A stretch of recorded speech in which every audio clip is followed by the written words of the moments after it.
Hello मेरे प्यारे बच्चों, स्वागत है आप सभी का आपके अपने इस चैनल टारगेट विद फरहान में। यहाँ पर मैं हूँ फरहान और यहाँ पर मैं आपको बताऊंगा एसिड और बेस की कुछ खासियतें, कुछ प्रॉपर्टीज। सबसे पहले मैंने आपको फर्स्ट पार्ट के वीडियो में मैंने आपको बता दिया था कि एसिड की क्या क्या प्रॉपर्टीज होती हैं, फिजिकल प्रॉपर्टीज क्या क्या होती हैं और केमिकल प्रॉपर्टीज क्या क्या होती हैं। अब उससे जुड़ी हुई कुछ चीज़ें हैं जो यहाँ पर मैं आपको बताऊँगा, तो बने रहिए वीडियो के अंत तक। वीडियो अगर पसंद आए तो उसे लाइक करके ज़रूर जाइएगा और चैनल को सब्सक्राइब कर लीजिए अगर आप वीडियो में नए आए हो तो। ठीक, तो आइए शुरू करते हैं। यहाँ पर लिख रखा है मैंने एसिड, यहाँ पर है बेस। तो पहला यहाँ पर है एसिड जब मेटल से रिएक्ट करते हैं तो हमारा सॉल्ट और हाइड्रोजन गैस रिलीज होती है, ये मैंने बताया था आप लोगों को। सेकंड है एसिड और मेटल कार्बोनेट या फिर एसिड और मेटल बाइकार्बोनेट। इस बाइकार्बोनेट को हाइड्रोजन कार्बोनेट भी बोलते हैं। तो जब भी एसिड इन दो रिएक्टेंट में से किसी भी एक से रिएक्ट करता है तो हमारा सॉल्ट, वाटर और कार्बन डाइऑक्साइड बनता है। ठीक है। थर्ड हमारा है एसिड जब मेटल ऑक्साइड से रिएक्ट करता है, यानी कि कैल्शियम ऑक्साइड या फिर मैग्नीशियम ऑक्साइड या फिर किसी भी ऑक्साइड से रिएक्ट करता है तो वो हमारा बनाता है सॉल्ट और वाटर। तो ये एसिड की कुछ खास प्रॉपर्टी थी हम लोगों की। देखिए यहाँ पर ध्यान देने वाली बात ये है, मेटल ऑक्साइड जो होता है उसका नेचर जो होता है वो बेसिक होता है। आइए बेसिस तरफ बढ़ लेते हैं। बेसिस क्या होते हैं? बेसिस में यहाँ पर जब बेस नॉन मेटल ऑक्साइड से रिएक्ट करता है तो भी हमारा सॉल्ट और वाटर बनाता है, यानी कि कोई भी लवण और कोई भी जल बना देगा। ठीक, देखिए यहाँ पर आपको कुछ सेम सेम लग रहा है, एसिड और बेस। एसिड बेस जब रिएक्ट करते हैं तो सॉल्ट वाटर बन रहा है। यहाँ पर कुछ सेम सेम लग रहा है आपको, बेस और एसिड, बेस एसिड जब रिएक्ट करते हैं तो आपको यहाँ पर सॉल्ट वाटर नजर आ रहा है। देखिए जब भी एसिड और बेस रिएक्ट करते हैं आपस में तो सॉल्ट और वाटर बनता है। एग्जाम्पल से देखते हैं कि कौन सा एसिड और कौन सा बेस हो। देखिए हाईली स्ट्रॉन्ग एसिड और हाईली स्ट्रॉन्ग बेस होना चाहिए, तभी आपका अच्छे से सॉल्ट और वाटर बनता है। आइए एग्जाम्पल से जानते हैं। HCl और NaOH, तो NaCl और H2O बन जाएगा। ठीक है। देखिए हम लोग कैसे पता लगाते हैं कि एसिड और बेस कितने ज़्यादा स्ट्रांग है और कितने ज़्यादा वीक हैं। उसके लिए हम लोग इस्तेमाल करते हैं पीएच वैल्यू। पीएच वैल्यू क्या होती है? पीएच वैल्यू की फुल फॉर्म होती है पावर ऑफ हाइड्रोजन। चलिए आइए देखते हैं इसके बारे में कुछ। Concentration of H plus ions highest, अगर जो भी सोल्यूशन है आपका और उसमें H प्लस आयंस की जो कंसंट्रेशन होती है वो बहुत ज़्यादा है तो इसका मतलब है वो बहुत ज़्यादा एसिडिक है। दूसरा है अगर concentration of H plus ions अगर बहुत ज़्यादा कम है तो वो समझ जाइए वो बहुत ज़्यादा बेसिक है। ठीक, आइए इस फिगर से समझते हैं। यहाँ पर मैंने लिख रखा है एसिडिक नेचर, इस तरफ लिख रहा है एसिडिक नेचर ज़्यादा है इधर और इधर है कम। ठीक, ये है OH और ये है H प्लस। मैंने आपको बताया था कि जो pH वैल्यू होती है वो 0 to 14 तक वेरी करती है। ठीक, बीचों बीच में जो होता है वो एकदम न्यूट्रल पोजीशन होती है। जितना ज़्यादा pH 0 to 7 के बीच में लाई करेगा उतना ज़्यादा जो नेचर होगा वो एसिडिक होगा, और जितना ज़्यादा 7 to 14 के बीच में लाई करेगा उतना ज़्यादा वो जो नेचर होगा वो बेसिक होगा। ठीक, यहाँ पर मैंने कुछ pH वैल्यूज दे रखी हैं, जैसे गैस्ट्रिक जूस की 1.2 है, लेमन की 2.2 है, प्योर वाटर और ब्लड लगभग 7 और 7 to 7.8 के बीच में वेरी करती है। एसिड रेन जो कि तेजाब वाला जो पानी बरसता है हम लोगों का वो है 5.6, और मिल्क ऑफ मैग्नीशिया जिसे हम लोग आंट एसिड के नाम से जानते हैं, जो इनो वगैरह में हम लोग पी जाते हैं जब हम लोग के पेट पे काफ़ी दर्द होता है तो उस वक्त उसका जो pH वैल्यू होती है वो होती है 10। सोडियम हाइड्रोक्साइड जो NaOH होता है वो सबसे ज़्यादा उसी की होती है, तो लगभग उसकी 14 के आसपास होती है। यहाँ पर कुछ इंपॉर्टेंस है pH वैल्यू की, हमारी डेली लाइफ से जुड़ा हुआ। सबसे पहला यहाँ पर है pH in our digestive system. जैसे जैसे मान लीजिए हम लोगों के पेट में HCl होता है, मान के लीजिए होता ही है हम लोगों के पेट में HCl, जो हाइड्रोक्लोरिक एसिड होता है वो हम लोगों के पेट में होता है। ठीक, और जब वो ज़्यादा हो जाता है तो उसके लिए हम लोग इस्तेमाल करते हैं इनो, और इनो में क्या मिला होता है? तो इनो में ये मिला होता है जैसे मैंने यहाँ पे बताया था, मिल्क ऑफ मैग्नीशिया जिसे हम लोग आंट एसिड के नाम से जानते हैं। ये क्या करता है? ये जाकर के डिजॉल्व होता है HCl में, और HCl में डिजॉल्व होने के बाद ये जाकर के सॉल्ट और वाटर बना लेता है। जैसे एसिड और बेस की जब रिएक्शन होती है तो वो सॉल्ट और वाटर बना लेता है, जैसे कि मैंने आपको पहले बताया था। ठीक, सेकेंड पॉइंट क्या है? pH changes the causes of tooth decay. जैसे जैसे हम लोग दांत जो होते हैं, हम लोग कोई भी मीठी चीज़ या फिर कोई भी खाना वगैरह जब खाते हैं तो वो दांत जो है हम लोग साफ़ नहीं करते और बिना साफ कर ऐसे ही सो जाते हैं, तो जो बैक्टीरिया होते हैं हमारे मुंह में वो बैक्टीरिया जो होते हैं वो अटैक कर देते हैं, जिससे क्या होता है उसकी जो एसिडिक प्रॉपर्टी होती है हमारे दांतों की वो धीरे धीरे कम होना शुरू हो जाती है, और अगर हम लोग की एसिडिक प्रॉपर्टी अगर 5.5 से कम हुई तो फिर हम लोग के लिए समझ जाइए वो खतरे की घंटी है।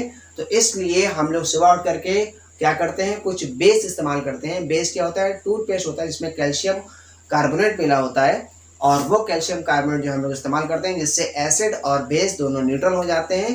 बेस जो है वो एसिड की प्रॉपर्टी को न्यूट्रल कर देता है और हमारा सॉल्ट और वाटर बन जाता है, ठीक है, और हमारे दांत सुरक्षित हो जाते हैं। तो बेहतर ये रहेगा कि जब भी हम लोग खाना खाएं और खाना खाने के बाद तुरंत कुल्ला वगैरह कर ले, जिससे हम लोग के दांत एकदम फ्रेश रहे और बैक्टीरिया वगैरह वहां पर ना जमा हो। ठीक। थर्ड पॉइंट क्या है, self defence by animals and plants through chemical warfare. मतलब कुछ ऐसे भी प्लांट और कुछ ऐसे भी जानवर होते हैं, कुछ ऐसे भी पतंगे होते हैं वो क्या करते हैं, वो सेल्फ डिफेंस के लिए उनके पास डंक होता है, वो डंक से आपके यहाँ पर चोट मार देंगे। जिससे क्या होता है, जो भी उनके अंदर एसिड होगा वो एसिड जो है आपकी बॉडी में चला जाएगा। अब उस एसिड को न्यूट्रल करने के लिए आप लोग इस्तेमाल करते हैं बेस। यहाँ पर देख लीजिए मैंने 2 लिख रखे हैं, जैसे आंट स्टिंग और बीटल स्टिंग, मतलब बिच्छू। जब बिच्छू काटता है तो भी वहाँ पर मेथनॉइक एसिड जहाँ की चल रहता है बॉडी में, और उस मेथनॉइक एसिड को न्यूट्रल करने के लिए हम लोग इस्तेमाल करते हैं कोई ना कोई सोडा। जैसे जो सोडा होता है हम लोगों का वो होता है जो NaSCO3 है, बेकिंग सोडा, वो इस्तेमाल करते हैं तो वो उससे काफ़ी ज़्यादा आराम मिलता है।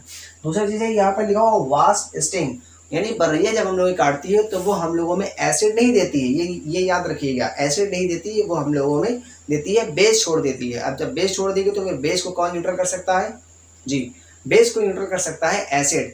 जैसे बर्रैया काटती है तो फिर आपको वाइन एजर लगाना चाहिए, यानी जो सिरका होता है वो लगाना चाहिए। सिरके से लगाने से क्या होता है, जो बर्रैया काटा हुआ है वहाँ पर थोड़ा सा न्यूट्रलाइज हो जाता है उसका असर, और हम लोग आराम से सुरक्षित हो जाते हैं। तो अब आप कॉपी पेन निकाल लीजिए। कॉपी पेन निकालने के बाद अब हम बताने जा रहे हैं कि पीएच वैल्यू किस तरीके से निकाली जाती है, उसके क्या क्या फॉर्मूलेज होते हैं। तो बने रहिए वीडियो के, अब निकालते हैं पीएच वैल्यू। सो दोस्तों, पीएच वैल्यू निकालने के 4 फॉर्मूले होते हैं। वो कौन कौन से होते हैं यहाँ पर हम लोग देख लेते हैं, कौन कौन 4 फॉर्मूले होते हैं, और उन चारों से हम लोग लगाएंगे एक एक क्वेश्चन। तो सबसे पहले आइए देखते हैं फॉर्मूले की तरफ। क्या होता है, मैं यहाँ पर एक कोने में लिख लेता हूँ क्या क्या फॉर्मूले। सबसे पहला फॉर्मूला जो पीएच का होता है वो होता है pH is equal to minus log H plus, इसको हम लोग एक ब्रैकेट में बंद कर देंगे। आपको सबके बारे में बताएंगे, H प्लस क्या होता है, OH माइनस क्या होता है। सेकेंड फॉर्मूला है pH is equal to minus log OH minus, okay. Third वाला फॉर्मूला क्या होता है, थर्ड वाला फॉर्मूला है H प्लस एक ब्रैकेट में मल्टीप्लाई OH सेकेंड वाले में, और इज इक्वल टू 10 की पावर -14। ये थर्ड वाला फॉर्मूला है। फोर्थ वाला फॉर्मूला क्या है, तो फोर्थ वाला है pH plus POH is equal to 14। ये है 4 फॉर्मूले। अब आप कहेंगे सर ये लॉग क्या है, ये लॉग क्या है, तो लॉग के बारे में कुछ रूल्स होते हैं, तो यहाँ पे लिख देते हैं कि rules of log. Rules of log क्या होता है, रूल नंबर 1, अगर लॉग मल्टीप्लाई में है किसी के साथ, जैसे 4 × 5, ठीक, ऐसे दिया है मल्टीप्लाई में, तो इसको हम लोग लिख सकते हैं log 4 प्लस log 5। ये तो रूल नंबर 1 हुआ कि अगर मल्टीप्लाई में कोई भी नंबर दिया हुआ है तो वो log जो ना उसे प्लस में कर लेगा, ये रूल नंबर 1 है। सेकंड क्या है, अगर कोई भी अपॉन में दिया है, जैसे मान लीजिए log 4/5 ऐसे दिया हुआ है, ठीक, तो ये हो जाएगा माइनस में। कैसे होगा माइनस में, जैसे log 4 माइनस log 5, ठीक, ये रूल नंबर 2 हुआ। रूल नंबर 3 की बात कर लेते हैं, अगर कोई भी पावर भी है साथ में log के, जैसे मान लीजिए यहाँ पे मैं लिख दिया 3 की पावर 2, log 3 की पावर 2, तो ये पावर जो है ये आगे आ जाएगी, तो ये हो जाएगा 2 log 3। ये हुआ रूल नंबर 3। रूल नंबर 4 क्या है, रूल नंबर 4 ये है कि log 10 की जो वैल्यू होती है वो हमेशा हमेशा 1 होती है। तो ये 4 रूल आपको याद रखने हैं, यहाँ पर कॉन्सेप्ट आपको रखना है यहाँ पर लॉग का।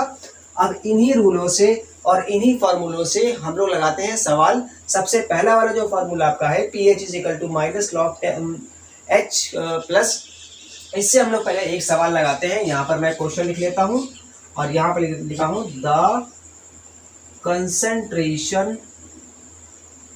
concentration of H plus ions in any solution is, आपको दे रखी है 4 इंटू 10⁻⁹ मोल पर litre, find the pH value. Given आपको दे रखा है, गिवन क्या दे रखा है कि log 2 की जो वैल्यू है वो 0.3010 है। ये है आपका क्वेश्चन, ठीक। The concentration of H+ ions in any solution is 4 into 10⁻⁻19 मोल पर लीटर। अब देखिए ये जो आपको H+ आयंस दे रखा है ना, लॉग के साथ में जो pH की वैल्यू है वो होती है कंसंट्रेशन, सांद्रता। हिंदी मीडियम वाले भी सुन ले, सांद्रता होती है, ठीक। कि यहाँ पर H+ आयंस की कितनी सांद्रता होगी। जैसे एग्जांपल मैं आपको बताता हूँ, ये है हमारे पास एक बॉटल, अब इस बॉटल में है पानी, ठीक। अब इसमें जो ना कितने H+ आयंस हैं, कि तो वो जो आयंस की जो प्रेजेंस होती है उसी प्रेजेंस को हम लोग बोलते हैं कंसंट्रेशन, ठीक है। अब आइए सवाल की तरफ चलते हैं हम लोग। अब देखिए सवाल ये कैसे लगेगा। सबसे पहले वाले फॉर्मूले लगाएंगे। हमें दिया क्या क्या गया है, यहाँ पे गिवन जो दिया हुआ पहले वो लिख लेंगे। गिवन क्या क्या दिया हुआ, तो H+ आयंस की कंसंट्रेशन दे रखी है, तो H+ ions is equal to कितने दे रखी है, 4 इंटू 10⁻⁹ मोल पर लीटर। कंसंट्रेशन हमेशा मोल पर लीटर में लिखी जाती है, ठीक है। फॉर्मूला लगाते हैं। फॉर्मूला हमारा पहला वाला है pH is equal to minus log H+, okay. H+ की वैल्यू उठा के रख देंगे, माइनस लॉग H+ की value 4 into 10⁻⁹। Rule number 1, log अगर कोई भी मल्टीप्लाई में नंबर है तो हो जाएगा log 4 प्लस log 5। इसी तरीके से यहाँ मल्टीप्लाई में है तो हम क्या करेंगे, रख देंगे, फिर क्या करेंगे, log 4 माइनस log 10⁻⁹ ये माइनस अंदर आ जाएगा। अच्छा पहले यहाँ पे प्लस होगा, उसके बाद वापस माइनस आएगा, तो माइनस का प्लस में जब मल्टीप्लाई होगा तो यहाँ पे ऑलरेडी माइनस आ जाएगा, ठीक है। आप लोग इतना जानते होंगे। तो log 4, अब ये पावर है। रूल नंबर 3 में देखिए पावर आगे आ जाती है, तो यहाँ पर जो माइनस साइन है वो माइनस साइन आगे आ जाएगा। तो अब ये माइनस साइन आ जाएगा तो पहले से यहाँ पे माइनस हो जाएगा, +9 log 10, ठीक। अच्छा इसको हम लोग क्या ले सकते हैं, log 4 को ले सकते हैं 2 की पावर 2, ठीक है, क्योंकि 2 का स्क्वायर होता है 4। ये रहेगा माइनस log 10 की वैल्यू यहाँ पे रखी होती है कितना, log 10 की वैल्यू होती है 1, तो 9 का मल्टीप्लाई 1 में हो गया। यहाँ पर 2 आगे आ जाएगा तो माइनस का 2 log 2 प्लस का यहाँ पर 9, ये हो जाएगा माइनस का 2। अब log 2 की वैल्यू आपको क्वेश्चन में देखिए, log 2 की वैल्यू 0.3010, यहाँ पे मल्टीप्लाई कर देंगे 0.3010 और प्लस का 9। आइए मल्टीप्लाई करते हैं। यहाँ पे pH चलता जाएगा, आप लोग लिख लीजिएगा, ठीक है। तो 2 का मल्टीप्लाई इसमें 2 0 0, 2 1 2, 2 0 0, 2 3 6 और 0 पॉइंट, ये माइनस में आएगा, प्लस का 9। 9 में से इतने माइनस कर देंगे तो हम लोग कितने बचेंगे, आइए यहाँ पे माइनस कर लेते हैं 9.0000, 0.60 और 20 माइनस करते हैं। यहाँ 2 सॉरी यहाँ 0, यहाँ पर 8, यहाँ पर 9, यहाँ पर 3, यहाँ पर पॉइंट, यहाँ पर 8, तो 8.3980 यहाँ पर लिख देते हैं। pH इज इक्वल टू आएगा 8.3980, ये प्लस में आएगा, ठीक। तो pH वैल्यू हो जाएगी आपकी 8.3, ये आपका होगा आंसर। अब आप मुझे ये बताइए, जो pH वैल्यू तेरी आ गई 8.3, तो ये एसिडिक होगा या बेसिक होगा। देखिए अगर pH जो है ये है आपका pH स्केल, बीच में होता है 7, इधर होता है 0, इधर होता है 14। अगर 7 से ज़्यादा हुआ तो ये बेस में काउंट हो जाएगा, अगर 7 से कम हुआ तो ये एसिड में काउंट हो जाएगा। अब यहाँ पे देखिए 8.3 है, बेस में काउंट हो जाएगा, तो ये आपका क्या है, ये सोल्यूशन कैसा है, तो ये है बेसिक सोल्यूशन। तो ये कैसा है, बेसिक सोल्यूशन। समझ में आया? अगर समझ में आया हो तो फिर एक लाइक दबा दीजिएगा आप हमारी वीडियो पर, ठीक है। अब इसी से जो सेकंड वाला फॉर्मूला है, इस वाले फॉर्मूले से हम लोग एक सवाल और लगाते हैं। आइए इसको रख कर देते हैं।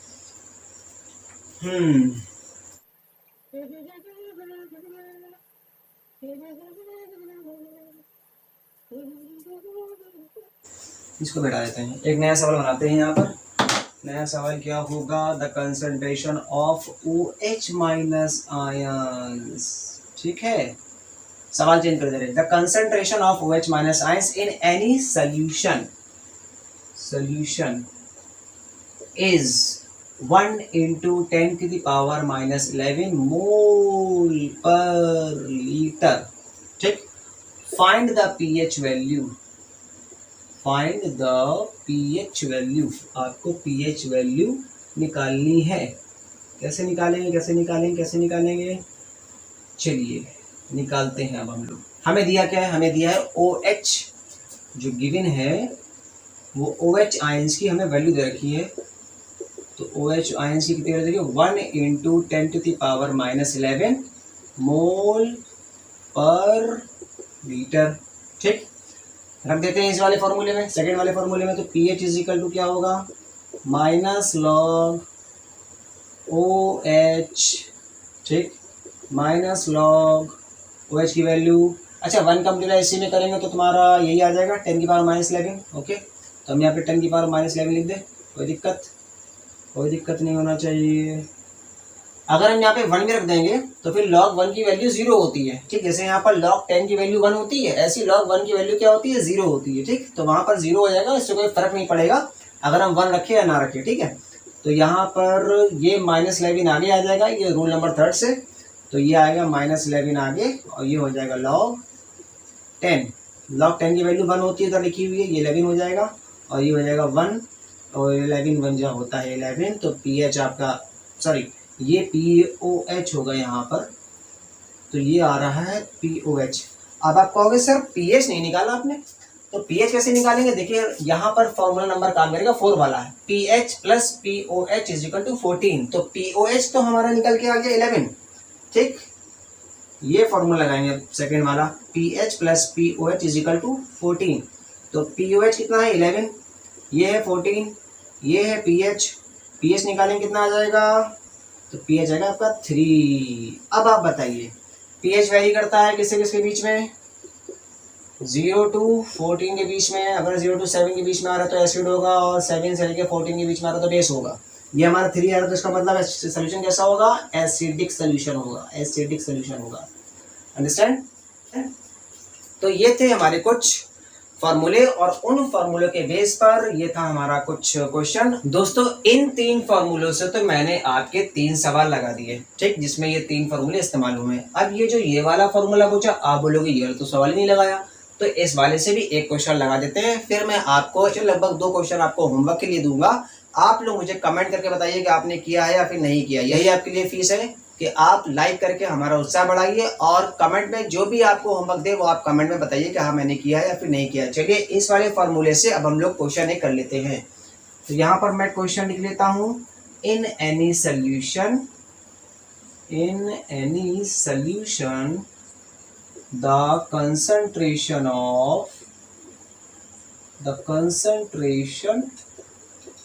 of OH minus ions is they रखा है 10⁻12 मोल पर litre. Find the concentration of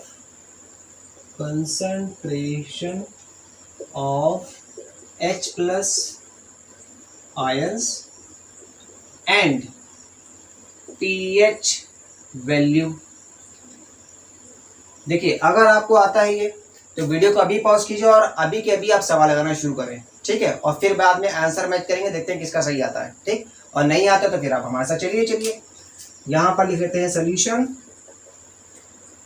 तो यहाँ पर आपको क्या दिया हुआ है, OH आयंस की कंसंट्रेशन दे रखी, गिवन में लिख लेते हैं कि OH- = 10⁻12 मोल पर लीटर। फॉर्मूला क्या होता है भैया, पहले में क्या निकालना है, H+ आयंस की कंसंट्रेशन निकालनी है। तो फॉर्मूला ये लगाएंगे हम लोग। फॉर्मूला क्या होता है, H+ ions into OH- ions = 10⁻14। H+ ions निकालना है आपको, H+ आयंस ऐसे रखो, इंटू इसकी वैल्यू उठा के यहाँ रख दी, ओके, = 10⁻14। ये उधर जाएगा, जोड़क करके = 10⁻14 अपॉन 10⁻12। ये हटेगा यहाँ से और ये ऊपर पहुँच जाएगा प्लस का 12 में। ठीक है, तो पता ही होगा आप लोगों को। तो ये आ जाएगा 10⁻2 मोल पर लीटर किसकी वैल्यू आई है, H प्लस आयंस की वैल्यू होगी 10⁻⁻² मोल पर लीटर। ठीक है, तो ये H प्लस आयंस की कंसंट्रेशन आ चुकी है। ठीक, अब हम निकालेंगे पीएच वैल्यू। पीएच के लिए फॉर्मूला क्या होता है, pH is equal to minus log H plus, पहला वाला फॉर्मूला। ठीक है, माइनस लॉग H प्लस कितना निकला है 10⁻⁻²। ओके, फार्मूला नंबर 3 लगेगा आपका माइनस, ये पावर आगे आ जाएगी -2 और ये हो जाएगा log 10, ये हो जाएगा प्लस का 2। तो पीएच कितनी आ गई, अच्छा यहाँ पर log 10 की वैल्यू कितनी होती है 1, तो मल्टीप्लाई 1 करेंगे तो कितना रहेगा आपका 2, इधर आगे लिख लेते हैं। तो pH इज इक्वल टू कितना आ जाएगा 2। अब ये जो pH की वैल्यू आई है, कमेंट बॉक्स में आप बताइए क्वेश्चन नंबर जो 3 मैंने लगाया था वो सोल्यूशन एसिडिक होगा या फिर बेसिक होगा। तो दोस्तों ये थे हमारे pH के कुछ न्यूमेरिकल जो कि मैंने इस फॉर्मूले बेस पर लगाए थे। अब आपको हम लोग देते हैं होमवर्क। तो दोस्तों आपके लिए होमवर्क के लिए 2 सवाल मैंने दे दिए हैं, आप इसका स्क्रीनशॉट ले लीजिए। सबसे पहले आप स्क्रीनशॉट ले लिया तो ये आप क्वेश्चन लगाएंगे और क्वेश्चन लगाने के बाद आप कमेंट बॉक्स में इसका आंसर देंगे कि पहले वाले का आंसर कितना आया है और सेकंड वाले का आंसर कितना आया है। अब हम लोग बढ़ते हैं सॉल्ट्स की तरफ। दोस्तों सॉल्ट्स कितने ज़्यादा इंपॉर्टेंट है ये आपको ही पता होगा और मुझे ही पता होगा। अगर ज़रा सी भी सॉल्ट में कुछ कमी हो जाए खाने में या फिर हमारी बॉडी में तो कितना ज़्यादा दिक्कत होती है, कितना ज़्यादा ख़राब खाना लगता है और हम लोगों में कितना ज़्यादा डिहाइड्रेशन हो जाता है सॉल्ट की वजह से। और सॉल्ट की हिस्ट्री क्या है, 12 मार्च 1930 को जो है ना गांधी जी साबरमती से चले थे और दांडी पहुंच गए थे 6 अप्रैल 1930 को अपने 78 फॉलोवर्स के साथ, जहां पर उन्होंने नमक का कानून तोड़ा था 6 अप्रैल को। और ये जो कानून बनाया था ये ब्रिटिशर्स ने बनाया था 1882 को। तो देखिए ये हमारी सॉल्ट की हिस्ट्री। आइए जानते हैं हम लोग कितने टाइप के सॉल्ट्स होते हैं एक एक करके और उन सबके एग्जाम्पल्स क्या क्या होते हैं। चलिए ये जानते हैं। यहाँ पर सबसे पहला जो हमारी कितने प्रकार के सॉल्ट्स होते हैं तो वो होते हैं 6 टाइप्स ऑफ सॉल्ट्स। हमारे सिलेबस में 6 टाइप्स ऑफ सॉल्ट दे रखे हुए हैं, एक एक करके जानते हैं। सबसे पहला जो है यहाँ पर वो है सिंपल सॉल्ट। सिंपल सॉल्ट देखिए इन सब की जो भी यहाँ पर मैं 6 टाइप के सॉल्ट्स बताऊंगा, मैं यहाँ पर डेफिनेशन नहीं लिखूंगा, डेफिनेशन आपको यहाँ पर मैं बोल दूंगा, आप लिख लीजिएगा। यहाँ पर मैं सिर्फ बोल करके डेफिनेशन एग्जाम्पल लिख दूंगा। ठीक है, तो आप एक कॉपी पेन निकाल लीजिए, उन सबके एग्जाम्पल आप यहाँ पर नोट डाउन करते रहिए। तो सिंपल सॉल्ट वो सॉल्ट होते हैं जिसमें ना तो H प्लस आयंस होते हैं ना ही OH माइनस आयंस होते हैं। वो वाले जो सॉल्ट होते हैं वो होते हैं सिंपल सॉल्ट। एग्जाम्पल देख लेते हैं इसके यहाँ पर। तो एग्जाम्पल है जैसे NaCl और दूसरा है KCl। दो एग्जाम्पल बहुत है आपके सिलेबस के लिए। सेकंड जो है वो हमारा होता है acidic salt. Acidic salt acidic salt वो सॉल्ट होते हैं बच्चों जिसमें सिर्फ और सिर्फ H प्लस आयंस होते हैं, इसमें OH माइनस आयंस नहीं होते हैं। एग्जाम्पल यहाँ पर देख लेते हैं। जैसे एग्जाम्पल में होगा हमारा NaHCO3 और NaHSO4।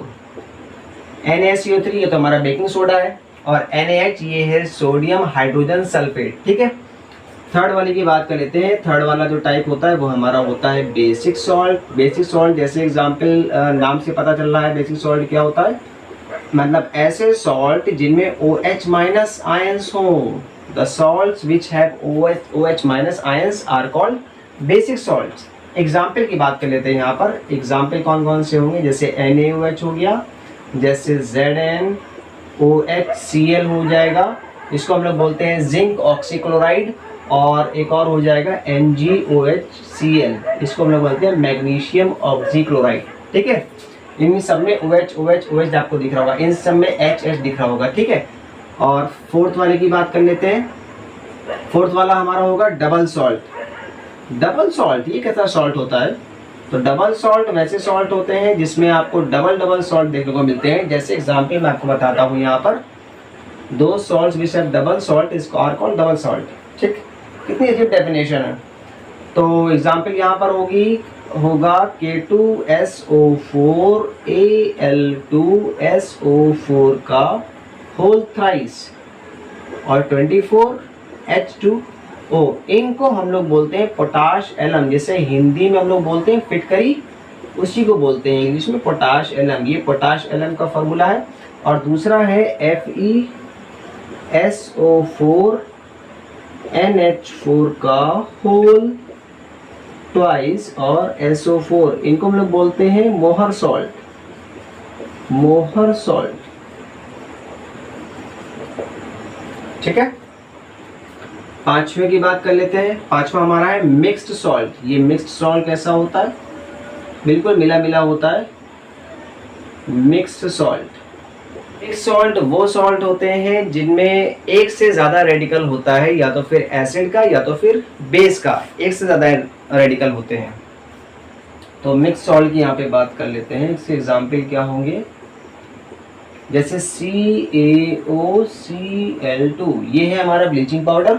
ठीक है, और ये दूसरा वाला एग्जाम्पल हमारा होगा NaKCO3 पोटेशियम, ये सोडियम पोटेशियम कार्बोनेट। ठीक है, सोडियम पोटेशियम कार्बोनेट आप लोग लिख लीजिएगा। ठीक है, सिक्स्थ वाला जो लास्ट वाला है वो हमारा है कॉम्प्लेक्स सॉल्ट।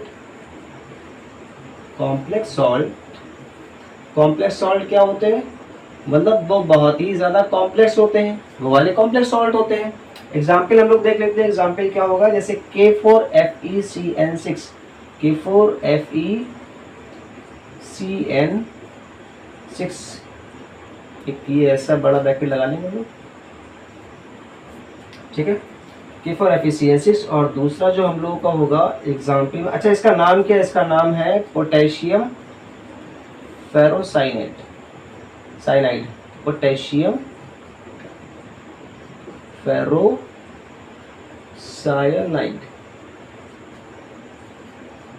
दूसरा एग्जाम्पल हमारा होगा CuNH3 का होल पावर 4 और SO4, इनको हम लोग बोल देंगे टेट्रा अमीनो, टेट्रा अमीनो।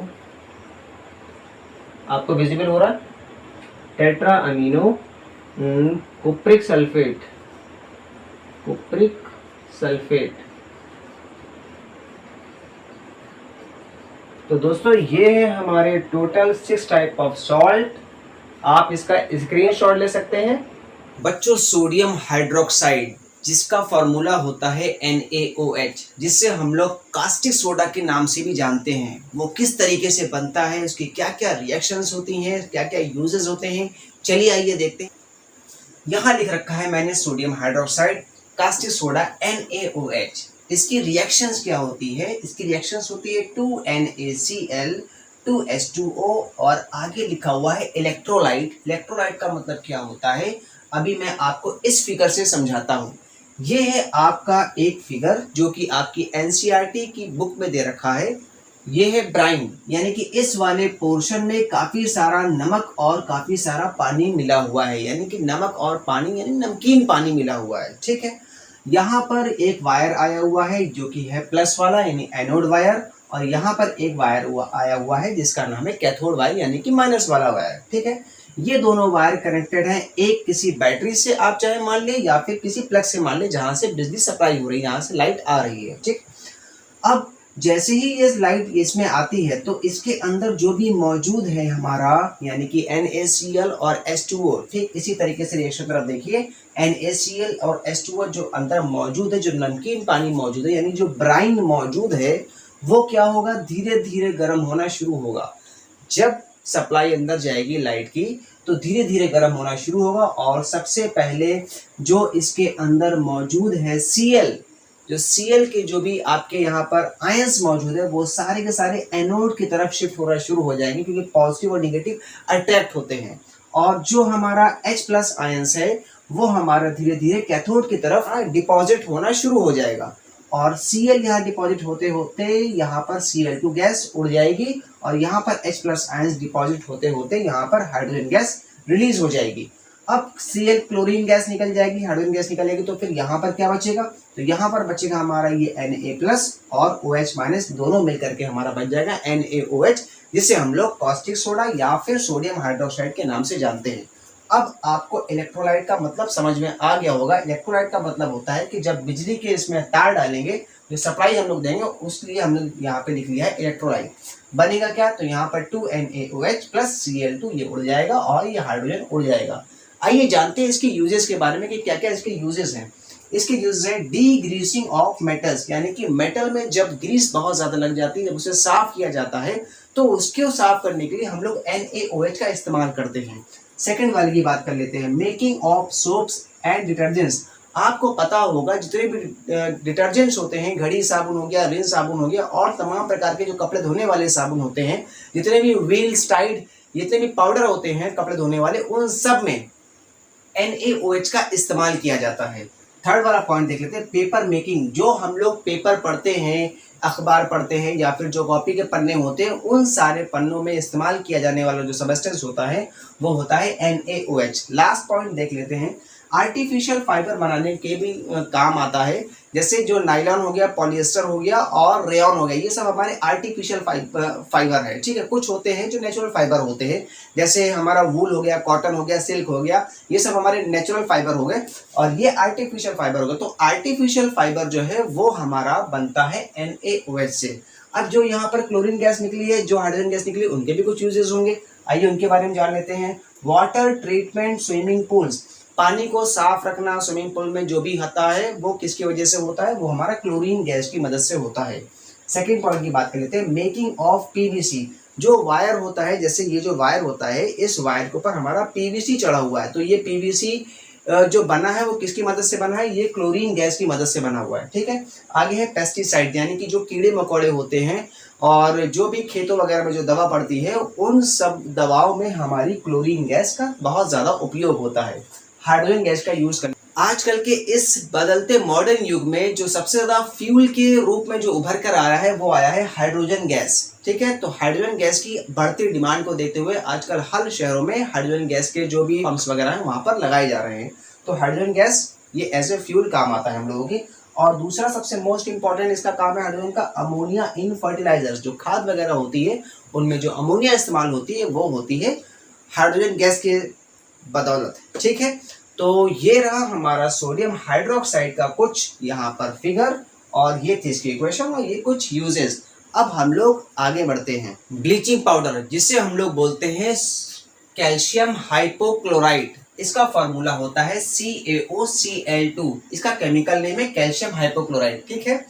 अच्छा, ये होता क्या है, ये एक प्रकार का पाउडर होता है जिसपे क्लोरीन जैसी बिल्कुल गंध होती है, और इसे जो है ना किस तरीके से बनाया जाता है सबसे पहले हम लोग वो जान लेते हैं। ये जो CaOH का होल ट्वाइस है, इसे हम लोग बोलते हैं स्लेक लाइम, यानी कि बुझा हुआ चूना, ठीक है। आप लोगों के यहाँ जब पान वगैरह खाते हैं लोग, तो आपने देखा होगा उस पर जो चूना लगाया जाता है, ये वही चूना है, स्लेक लाइम, ठीक है। तो स्लेक लाइम में हम लोग क्लोरीन गैस मिला दें। क्लोरीन गैस कहाँ से आई, क्लोरीन गैस वहां से आई जो अभी हम लोगों ने पढ़ा था NaOH से, जो क्लोरीन गैस निकली वही क्लोरीन गैस भर ली और स्लेक लाइम में मिला दी, तो हम लोगों को जो मिला है CaOCl2 मिल गया, यानी ब्लीचिंग पाउडर मिल गया, ठीक है, जिसे हम लोग कैल्शियम हाइपोक्लोराइड बोलते हैं। इसके क्या क्या यूजेस हैं, वाटर तो अलग मिल जाएगा आपको, इसके क्या क्या यूजेस हैं। Used as an oxidizing agent in chemical industries. सबसे ज्यादा तगड़ा ये ऑक्सीडाइजिंग एजेंट है, केमिकल इंडस्ट्री में भरपूर इस्तेमाल किया जाता है ब्लीचिंग पाउडर का। सेकेंड है to make drinking water free from germs. अगर पानी में जर्म्स हो जाए या बैक्टीरिया हो जाए तो उसको साफ करने के लिए हम लोग इस्तेमाल करते हैं ब्लीचिंग पाउडर। बहुत ज़्यादा इफेक्टिव होता है ये ब्लीचिंग पाउडर। थर्ड है for bleaching washed clothes in laundry. जो वाइट कपड़े होते हैं उन कपड़ों में जब ऐसा दाग लग जाता है जो छूटता नहीं है, तो फिर हम लोग इस्तेमाल करते हैं ब्लीचिंग पाउडर, जिससे वो धब्बा होता है बिल्कुल साफ हो जाता है। लेकिन याद रहे पॉलिएस्टर, नायलॉन और एक्रिलिक और दो चार जो रेयॉन भी है, वो भी दो चार कपड़े ऐसे होते हैं जिसको हम लोग ब्लीचिंग पाउडर से साफ कर सकते हैं। सिल्क, वूल, ये सब जो कपड़े होते हैं हम लोग साफ नहीं कर सकते, काफ़ी ज़्यादा ख़राब हो जाएंगे। तो ये है हमारा ब्लीचिंग पाउडर। बेकिंग सोडा एक ऐसा सोडा है जो हम लोग घर में बहुत ज़्यादा इस्तेमाल करते हैं। आइए जानते हैं उसके क्या क्या केमिकल नेम है, उसका क्या फार्मूला है, क्या रिएक्शन है, क्या यूजेस है। बेकिंग सोडा, इसका फार्मूला होता है NaHCO3, सोडियम बाइकार्बोनेट इसे नाम से जानते हैं, या फिर एक और नाम से जानते हैं, इसका नाम है sodium hydrogen carbonate.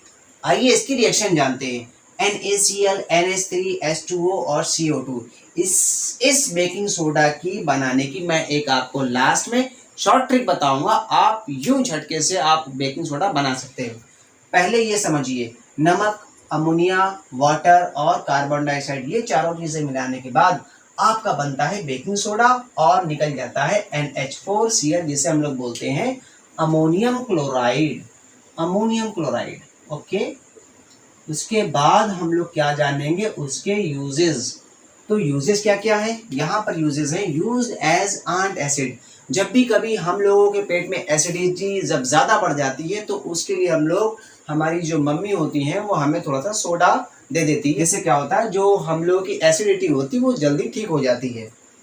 Second point क्या है, also use in soda acid fire extinguisher. जो फायर एक्सटिंग्विशर जो बॉटल होती है, जो सिलेंडर होता है, उस सिलेंडर में बेकिंग सोडा इस्तेमाल करते हैं जो कि आग बुझाने के काम में आती है। थर्ड पॉइंट देख लेते हैं, commonly used in kitchen for making crispy pakoras. जो किचन में पकोड़े वगैरह बनते हैं तो उन पकोड़ों को खाने के लिए मम्मी जी क्या करती हैं, वो उस आटे में बेकिंग सोडा मिला देती हैं, जिससे वो आटा खमीर हो जाता है और पकोड़े जो बनते हैं वो क्रिस्पी क्रिस्पी बनते हैं एकदम। लास्ट पॉइंट है, used in milk to stay for a long time. जो कच्चा दूध होता है, अब गर्मियों में क्या होता है, वो जल्दी फटने का उसका ज्यादा डर रहता है, तो हम लोग क्या करते हैं, उसमें बेकिंग सोडा थोड़ा मिला देते हैं, और बेकिंग सोडा मिलाने से क्या होता है, वो दूध काफी लंबे समय तक चल सकता है। तो ये थे हमारे बेकिंग सोडा के कुछ एग्जाम्पल। अब बात करते हैं इसकी शॉर्ट ट्रिक की। इसकी शॉर्ट ट्रिक क्या है, तो इसकी शॉर्ट ट्रिक आप हिंदी में लिख लीजिए, नापाक। ओके, ना से क्या है, तो ना से है आप नमक, ठीक है। जो आ की मात्रा है, इससे क्या है, इससे है अमोनिया, ठीक है। उसके बाद पा से है पानी, और का से है कार्बन डाइऑक्साइड। कार्बन डाइऑक्साइड आप इससे भी याद रख सकते हैं, नमक, अमोनिया, पानी और कार्बन डाइऑक्साइड। नमक, अमोनिया, पानी और कार्बन डाइऑक्साइड, इन चारों चीजों के मिलाने से हमारा बनता है बेकिंग सोडा, ठीक है। वॉशिंग सोडा, जिससे हम लोग कहते हैं सोडियम कार्बोनेट डेकाहाइड्रेट या फिर सोडा ऐश, इसका केमिकल जो फॉर्मूला होता है वो होता है Na2CO3 10H2O, 10 गुना पानी होता है, ठीक है। इसे बनाते कैसे हैं, तो अभी हम लोगों ने जो बेकिंग सोडा बनाया था, उस बेकिंग सोडा को पहले हम लोग गर्म करते हैं, और गर्म करने से हमें मिलता है सोडियम कार्बोनेट। सोडियम कार्बोनेट को वापस यहाँ पे उठाते हैं और उसे ठंडा करते हैं, उसमें पानी मिला देते हैं, तो वो क्या होता है, वापस से क्रिस्टल बनना शुरू हो जाते हैं। तो जो क्रिस्टल बन जाते हैं उसी को हम लोग बोलते हैं वॉशिंग सोडा, ठीक है। आइए जानते हैं इसके यूजेस क्या क्या हैं। Removing of permanent hardness of water. जो हार्डनेस ऑफ वाटर होती है, यानी कि जो ड्यूटेरियम होता है, जो हार्ड वाटर होता है, उसको परमानेंट सॉफ्ट बनाने के लिए हम लोग इस्तेमाल करते हैं Na2CO3 10H2O। It is used to make borax. जो बोरैक्स होता है, जो क्लीनिंग एजेंट होता है, उसको बनाने के लिए हम लोग यूज करते हैं washing soda as cleaning agent of domestic purpose. यानी कि जो घरेलू चीजें होती है, जैसे फर्श वगैरह, धुलाई वगैरह, जब सफाई वगैरह होती है घरों में, तो उसको सफाई करने के लिए हम लोग इस्तेमाल करते हैं washing soda. Last but not the least, इसमें है used in glass, soaps and paper industries. जो कांच का काम यहाँ पे होता है, फैक्ट्री वगैरह होती है, वहाँ पर जहाँ पे साबुन वगैरह काम होता है, वहाँ पर जहाँ साबुन बनते हैं वहाँ पर, और जहाँ पर पेपर इंडस्ट्रीज है पूरी, वहाँ पर इस्तेमाल करते हैं ये पूरा का पूरा वॉशिंग सोडा। तो दोस्तों ये था हमारा वॉशिंग सोडा। दोस्तों अब हम लोग बात करते हैं प्लास्टर ऑफ पेरिस की, जिससे शॉर्ट फॉर्म में कहते हैं POP, जिसका फॉर्मूला होता है CaSO4 हाफ H2O। केमिकल नाम क्या होता है, कैल्शियम सल्फेट हेमीहाइड्राइड। हेमीहाइड्रेट, हेमी का मतलब होता है आधा, और हाइड्रेट का मतलब आप जानते हो कि जहाँ पे पानी होता है तो वहां तो हाइड्रेट आना ही आना है। आइए रिएक्शन से हम लोग समझ लेते हैं कैसे बनता है POP। ये लिया है जिप्सम। जिप्सम में दुगना पानी होता है 2H2O, और इसमें प्लास्टर ऑफ पेरिस में आधा पानी होता है। जिप्सम को उठाकर 100 डिग्री सेल्सियस पर गर्म करो, और गर्म करने के बाद हम लोग को जो मिलता है वो मिलता है POP। यानी POP में जो आधा पानी होता है और बाकी का जो 1.5 गुना पानी होता है वो भाप बन के उड़ जाता है। कभी कभी क्या होता है, एग्जाम में उल्टी रिएक्शन पूछ लेता है, यानी कि POP से जिप्सम बनाने की जो रिएक्शन होती है वो पूछ लेता है। तो यहाँ पर मैंने वो भी लिख रखी है, ये हमारा POP है CaSO4 हाफ H2O, और ये हमारा है वो 1.5 गुना पानी। दोनों को मिलाया, देखिए यहाँ पर हम लोग गर्म करेंगे जिप्सम को, तो हमारा जो पानी उड़ जाएगा, जो बचेगा सूखा सूखा, वो हमारा POP बचेगा। लेकिन यहाँ पर पानी मिलाया जा रहा है, यहाँ पे हम लोग गर्म नहीं करेंगे, तो जब गर्म नहीं करेंगे तो हमारा क्या बन जाएगा, ये हमारा बन जाएगा जिप्सम। आइए इसके कुछ यूजेस जान लेते हैं, क्या क्या इसके यूजेस होते हैं। Uses of POP for making toy statues and material for decoration. इसके खिलौने बनते हैं प्लास्टर ऑफ पेरिस के, इसके स्टैचूज बनते हैं, मूर्तियां बनती हैं प्लास्टर ऑफ पेरिस की, और काफ़ी सारे सजावटी सामान बनते हैं इसके। Plaster is applied when the bone is broken. तो जब भी कभी हड्डी वगैरह टूट जाती है तो वो हड्डी पे जो प्लास्टर चढ़ता है वो प्लास्टर कुछ और नहीं बल्कि प्लास्टर ऑफ पेरिस ही होता है। पैर वगैरह में जो प्लास्टर वगैरह चढ़ता है उसमें भी प्लास्टर पेरिस ही चढ़ता है, ठीक है। Making the wall and ceiling beautiful. जो दीवारों वगैरह में और जो छतों वगैरह में जो पीओपी वगैरह कराई थी वो हमारा प्लास्टर ऑफ पेरिस होता है। दोस्तों ये था हमारे चैप्टर का सबसे last topic, plaster of Paris. Video कैसे लगी हो कमेंट करके जरूर बताइएगा, और अगर वीडियो अच्छी लगी हो तो फिर से लाइक करके जरूर जाइएगा। मिलते हैं किसी नेक्स्ट वीडियो में, तब तक के लिए जय हिंद। एडिट कर देंगे।